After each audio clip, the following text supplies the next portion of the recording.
Welcome to Man Does Tech, where I solve the problems you didn't even know you had.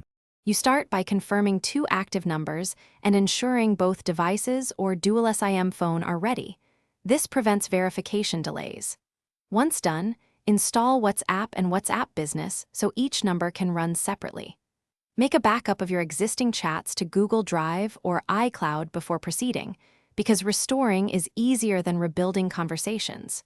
You'll use one app per number. This split keeps contacts and notifications distinct and avoids accidental mixing of profiles and messages.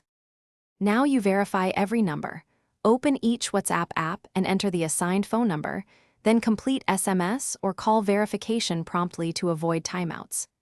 After verification, restore the backup if offered so your chat history appears. If not, proceed and set profile name and photo.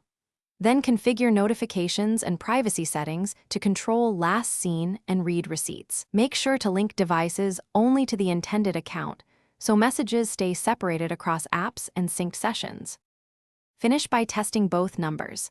Send messages, voice notes, and media to confirm delivery and notifications. This shows the setup works under real conditions.